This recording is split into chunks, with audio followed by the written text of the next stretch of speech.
Hello, everyone. This is William K. Murtaugh, Witness 1, and today I thought I would do a brief presentation on Field Freedom Friday, which I thought was kind of funny when it came across the wire. Whoever is Field's propagandist is quite clever at some of the stuff he comes up with, even though what he is coming up with is completely wrong. Now, Phil McConnell not only thinks he's going to get out of jail, but he also thinks that he's going to get millions upon millions upon millions of dollars in reparations for being quote unquote unlawfully detained. The only problem with this is he's full of it. Again, if someone were going to be paying me $1.5 million a day or whatever it is to be in jail, I wouldn't be fighting getting out of jail. I would be fighting staying in jail because I would be a billionaire by the end of the year. That's number one. Number two, Field McConnell is not the only person to claim to have been unlawfully detained and unlawfully arrested. I mean, it's done all the time. I mean, there was a recent case where a guy was found to have been convicted of a murder that he didn't commit, and he'd been in jail for God knows how long, 30 years maybe? And I don't hear of him getting he'd be getting $1 trillion in that case. So I would love to know specifically where it states that Phil McConnell would get that kind of money because he got locked up in a county hoosgow. I've been waiting for that ever since this ridiculous claim came out, and there has been no proof of that. Now, on top of everything else, I'd like people to consider this. Now, why is Phil McConnell in jail? Well, Phil McConnell is in jail because it is alleged that he made a number of death threats to the mother of 3 children. Now, let me state this again so people understand. Phil McConnell allegedly made death threats against a mother of 3 children. A mother of 3 children. Let that sink in. Now, Phil McConnell says it's his right to do that. Florida says otherwise. So let's say Mr. McConnell gets out of prison. Guess what? It is now legal for anyone to make the kind of death threats against women, or anyone for that matter, that Phil McConnell did. Now, how do you suppose Phil McConnell would like it as somebody that is a complete stranger, that's never met her, never understood her, decided to make a death threat? A lot of death threats. Get on a talk show and say that she should be arrested and executed, that she's guilty of child trafficking, that she is, by being associated with Phil McConnell, an accessory during the fact. Since she is alleged to be involved with killing children, then perhaps she should pay the price. Is this what Phil McConnell wants? Is this what the supporters want? That all of a sudden anyone that supports Phil McConnell suddenly gets radio broadcasts saying that they're entitled to be arrested and executed. Send them down to Gitbo. Put them in front of a firing squad. Shoot them. Do all kinds of things. Hang them. Electrocute them. This is what Phil McConnell wants. He wants the freedom to make death threats, to incite violence. Now, I remember there's a guy down in Fort Lauderdale, or Vero Beach, went to one of these conferences by Preacher Dan. And the guy said that he'd been over in Fort Lauderdale taking pictures of the woman, the mother of 3 children, who Field McConnell says unlawfully arrested him. Now, is this person going to go to Fort Lauderdale and do something violent? Who knows? He sure talked a big game. But talking and doing are 2 different things. But it was his opinion. So if somebody were to get on the internet and state, well, I've gone to where Denise McConnell is and I've taken all these pictures. I've gone to this woman's house and taken pictures. I've gone to that woman's house and taken pictures. And, you know, you never know what can happen. You know, the dox people put their numbers up. You know, this is what Phil McConnell is abdicating. An all-out war. A revolution, I guess you could call it. So I would think long and hard before crossing your fingers and hoping that Phil McConnell gets out of his little mess. Because you're opening a Pandora's box here, folks. You are signing the death warrant for a lot of people because people are going to start hurling these death threats around like frisbees. And somewhere out there, someone's going to act on these threats and someone's going to get hurt because you don't know who you're reaching on the internet. You don't know who's on the other side of that screen. You don't know who's on the other side of that smartphone that you're talking to when you're on your jailhouse rants.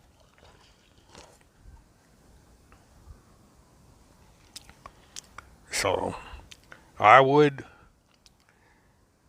strongly advise people to use a little bit of common sense. I don't believe in threatening people. I don't believe in death threats. I don't believe in any of that. I believe in doing things legally. And I believe that it is justified that Phil McConnell is in his predicament right now. Now, very shortly, we are going to learn Phil McConnell's fate. We're going to learn whether or not Phil McConnell is going to be getting out of prison. We got a little over an hour from when I made this recording. It's 20 after 2 in the afternoon Eastern Time. And it's going to be 3:15 Central Time when this hearing with Field McConnell starts. And it should be a relatively short hearing. And we're going to find out if Field McConnell's going to sit in jail with an extension to keep on with this little fight of his. We're going to learn if Florida is going to be granted extradition and bring Field McConnell to Fort Lauderdale. Or the third option is Phil McConnell going to be set free.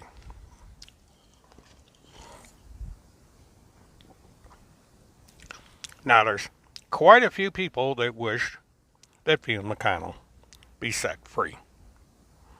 I would caution all of you, be careful what you wish for. You just might get it. Now, on any other front, there really isn't much going on.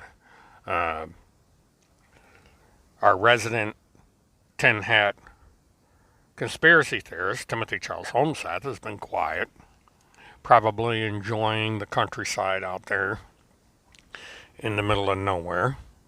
Or he could be making a road trip back to his headquarters here in the Midwest. Hard to say.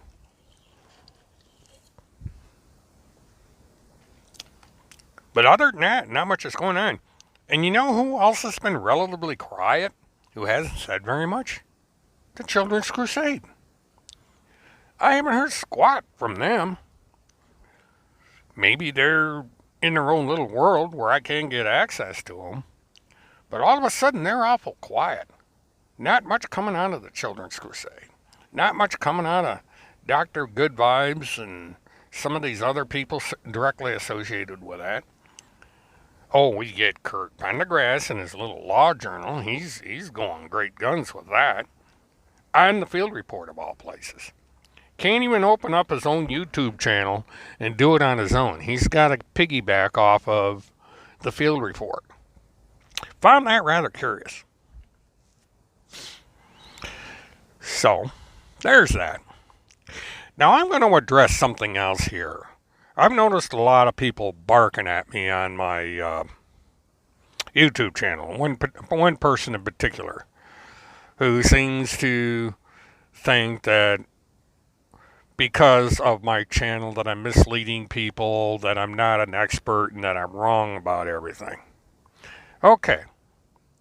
In some ways, I wish I was wrong. I am hoping that I'm wrong, that there is an organization that is attempting to pay women to take their children overseas so they can be roped up into some kind of a child trafficking scam. I want to be wrong about that. I don't want to be right about that. I don't want there to be children being victimized in this way. But this was a conclusion that was based on my opinion. You might want to look that word up. But it is my opinion that that is exactly what is going on, based on information that's come my way and the interpretation I have taken from this information. For there is something odd going on. There is something disconcerting going on with the Children's Crusade and with people associated with the Children's Crusade. And I have to remind people, Cynthia Abzug was paid thousands of dollars, at least $10,000, to take a sightseeing tour of the eastern half of the United States. She was promised a diplomatic passport. She was given some kind of legal piece of paper by Mr. Hallett of E-Clause. Never did get a clear understanding of what that's about. And then on top of that, we had another woman with the same organization. This one had 5 children, so the Children's Crusade really hit a jackpot with this one, or would have. Then went through the same thing. The very same person that gave Cynthia money gave her money, and lots of it. And while she was on the way to pick up one of these cash offerings, she was scolded because she didn't bring her children along. Didn't follow instructions, because she had very specific instructions to take her children with her, get the money, and get the hell out of town. Come over to this strange place with her children. Do it now. Don't tell anybody you're leaving. Just get up and go.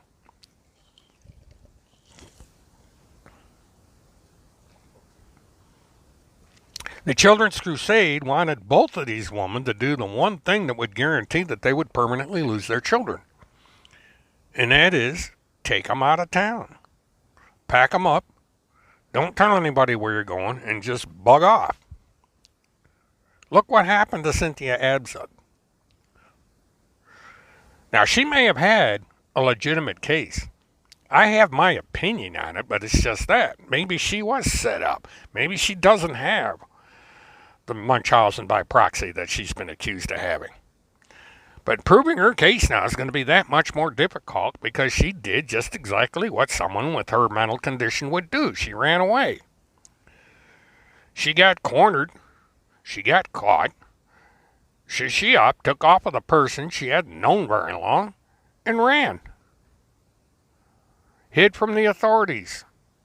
Used cash instead of debit cards. Used a car that belonged to a dead man to elude law enforcement. And yet she's supposed to be able to go in court and say, oops, didn't mean to do that, but I still want my kids back. That's going to go over really well with the court. You know, will she get criminally prosecuted? Who knows? The attorney might get her off of that. She may not spend a day in jail. But she may just lose custody of her children permanently, because she has given indications that she has a wanton disregard for the law, has a wanton disregard for the welfare of her children in the guise of the government. And so they're going to want to take her kids away and give them to someone with a more stable mental picture so to speak. So she may have done herself great harm, and she has the Children's Crusade to thank for it. So we're not exactly clear on what the Children's Crusade's game is. But if anybody thinks that it is out to save children from human trafficking and help mothers in trouble with the CPS gain legal custody of their children, they might want to think again, because they have a rather strange way of going about doing this. And the one thing I've noticed lately about the Children's Crusade and those around Children's Crusade is they're not talking about children. They're talking about field. Every single solitary day. It's field. Government conspiracies. Federal witness. All this stuff.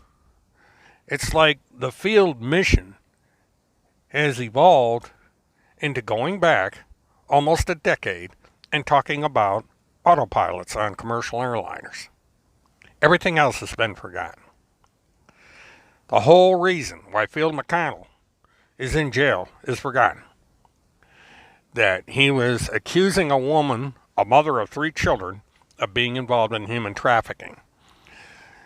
He was accusing a mother of 3 children of being involved in satanical ritual abuse. He was accusing a woman who was, in fact, trying to get custody of 2 children back with their biological mother. And this, of course, has to do with Haley Cummings and the remaining siblings. This is the story that Tim Holmseth doesn't want you to know. That Kim was there to try and help the biological mother of those 2 children be reunited. She did not have custody of those children. The custody of those children was with her biological father and a teenaged stepmother. And both the biological father and the step guardian or mother, the teenager, are now in prison for trafficking in drugs. This is the kind of environment that this mother of 3, who happened to be a family law attorney, was trying to get these children out of. And the environment that may have been the reason that Haley Cummings is missing and probably dead. Because of her guardians, her father and her biological, or her father and her teenaged step guardian were involved in drugs. Very heavy drugs, not just pot, but heroin, the kind of drugs that kill you in an instant, that get you hooked. Really bad drugs, cocaine, all kinds of drugs that they were involved in. And yet, rather go after the person most likely to have had something to do with the death of his daughter, Timothy Holmseth goes after the one person that was trying to save the lives of the 2 remaining children. Now, fortunately, those 2 children are now in the custody of people that are taking good care of them. There's no drugs involved. It is unlikely that Ron Cummings, the biological father, will ever see his 2 children again. He'll be that much older to begin with. The children will have forgotten about him. And they'll be adults by that time. And they'll understand that their father may have had something to do with the disappearance of their sister, who they'll never see again. That ought to be an interesting family reunion.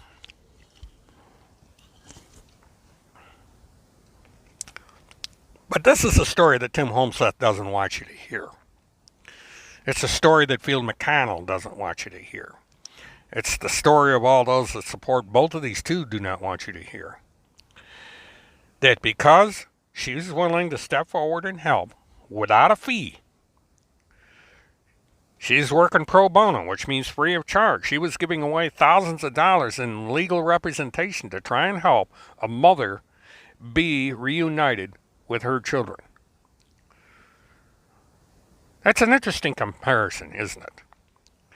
That here is a woman accused of child trafficking and murder, trying to help a mother get her children back without making the mother travel all over the United States and get passports and all this. She was working within the system to get the children back with their biological mother. The Children's Crusade, on the other hand, is trying to get the biological mother to whisk her children and leave the country. Something to think about as we wait and see if this will or will not be Field Freedom Day. Or if you want to call it Field Freedom Friday, call it Field Freedom Friday. Something to think about nonetheless. Until later, this is William K. Murtaugh, Mert Witness 1. Have a good one.